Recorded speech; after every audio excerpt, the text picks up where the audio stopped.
જો તમે ખરાબ રસ્તા મામલે વિરોધ કરો તો પાલિકાના લાગતા વળગતા હોદ્દેદારો કે અધિકારી નહીં પણ પોલીસ આવે અને સ્થિતિને નિયંત્રણમાં રાખવા વિરોધ કરનારને પકડીને લઈ જાય.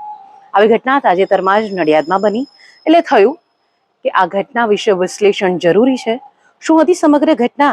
વિશ્લેષણ સાથે જોઈએ આજના અહેવાલમાં. નમસ્કાર, તમે જોઈ રહ્યા છો બોલ ગુજરાત અને આપની સાથે હું છું હિતાલી શાહ. નડિયાદ મહાનગરપાલિકા બન્યા બાદ વિકાસના કામોમાં જે ગતિ આવવી જોઈએ એ ક્યાંક ને ક્યાંક નથી આવી રહી હોવાનો રોષ સ્થાનિકોની સાથે સાથે કોંગ્રેસ શહેર પ્રમુખ હાર્દિક ભટ્ટ પણ વ્યક્ત કરી રહ્યા છે. એટલે જ અવારનવાર કોંગ્રેસ શહેર પ્રમુખ હાર્દિક ભટ્ટ અનેક વખત તંત્રને રજૂઆત કરે છે.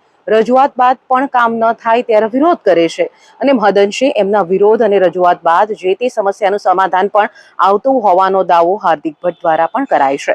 જે રજૂઆત કરે, વિરોધ કરે અને ત્યારબાદ કામ થાય તો તે વ્યક્તિ કામ થવાનો થોડો ઘણો શ્રેય લે એમાં કંઈ ખોટું પણ નથી. જોકે બુધવારે હાર્દિક ભટ્ટ દ્વારા કરાયેલ વિરોધ ટોક ઓફ ધ ટાઉન બની ગયો. કારણ નડિયાદમાં છેલ્લા ઘણા દિવસથી પશ્ચિમ વિસ્તારમાં શ્રેયસ ગરનાળાથી ખોડિયાર ગરનાળાને જોડતા માર્ગ ઉપર તંત્રએ ડ્રેનેજ લાઇનની કામગીરી કર્યા બાદ યોગ્ય પુરાણ ન કરતા અવરજવર કરવામાં ભારે હાલાકીનો સામનો સ્થાનિકોને કરવો પડી રહ્યો. તંત્રને વારંવારની રજૂઆત છતાં પણ કોઈ કારણોસર રોડ સરખો કરવામાં ન આવ્યો. એટલે બુધવારે શહેર કોંગ્રેસ પ્રમુખ હાર્દિક ભટ્ટ સ્થાનિકોની રજૂઆતોને લઈને ત્યાં વિરોધ કરવા માટે પહોંચ્યા. કોંગ્રેસ પ્રમુખે રોડની વચ્ચોવચ્ચ કાદવમાં ખુરશીમાં બેસીને પોતાનો વિરોધ નોંધાવ્યો. શહેર કોંગ્રેસ પ્રમુખ દ્વારા મહાનગરપાલિકાના અધિકારીઓને ત્યાંથી ફોન કરવામાં આવ્યો હતો, પરંતુ અધિકારીઓ સ્થળ પર આવ્યા ન હતા. જોકે થોડા સમય પછી પોલીસની ગાડી જ સ્થળ પર પહોંચી હતી અને શહેર કોંગ્રેસ પ્રમુખને બેસાડીને પોતાની સાથે લઈ ગઈ હતી. પહેલા સાંભળીએ વિરોધ કરવા પહોંચેલા હાર્દિક ભટ્ટ શું કહી રહ્યા છે. એમને આજે 4 વાગ્યાથી અમે ફોન કરીએ છીએ કે તાત્કાલિક રોડ ઉપર આવો, ઓફિસમાં બેઠા નહીં. કારણ કે જે મહાનગરપાલિકાએ 7 અધિકારીની નિમણૂક કરી એમાંના એક કે જેમનો પશ્ચિમનો વહીવટ છે કે પશ્ચિમની અંદર કોઈ પણ પ્રકારે તકલીફ પડે તો તમારે આ અધિકારીનો ફોન કરવાનો. 5 વાગ્યાથી ફોન કરીએ છીએ, 10 મિનિટમાં આવું ને પછી સાહેબ ખેડા જવા નીકળી ગયા છે. આ નડિયાદ શહેર કોંગ્રેસનો પ્રશ્ન નથી, આ પ્રજાનો પ્રશ્ન છે. આ વિસ્તારમાં ભાજપના ઘણા બધા પેજ પ્રમુખો રહે છે અને 90% આ વિસ્તાર ભાજપને મત આપે છે. છતાં પણ આ વિસ્તારની અંદર જો કરવું જ હોય તો કોઈ પણ રીતે કામ થઈ શકે એમ છે.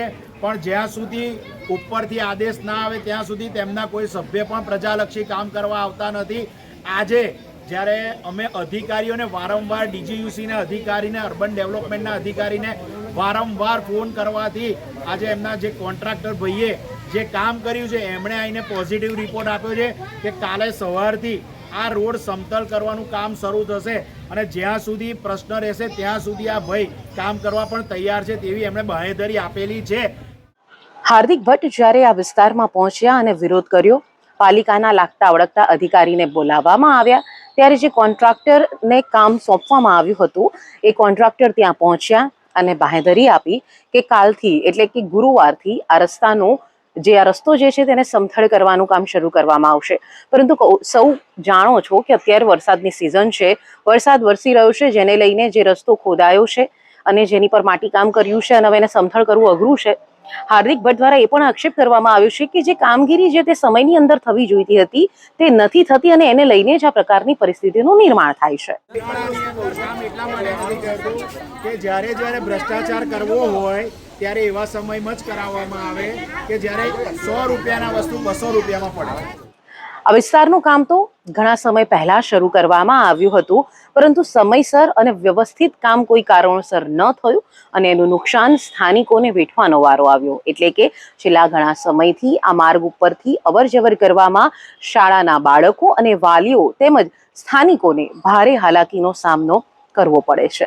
છતાં પણ તંત્ર દ્વારા તેની મરામતની તસદી લેવામાં ન આવી અને હવે જ્યારે હાર્દિક ભટ્ટે વિરોધ કર્યો ત્યારે કોન્ટ્રાક્ટર દ્વારા બાંહેધરી આપવામાં આવી છે.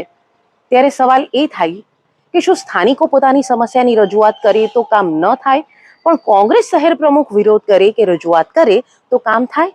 તો સ્થાનિકોએ પોતાની રજૂઆત કરવા શું હવે કોંગ્રેસ શહેર પ્રમુખ પાસે જવું પડશે? એવો સવાલ હાલ ચર્ચાનો વિષય બન્યો છે.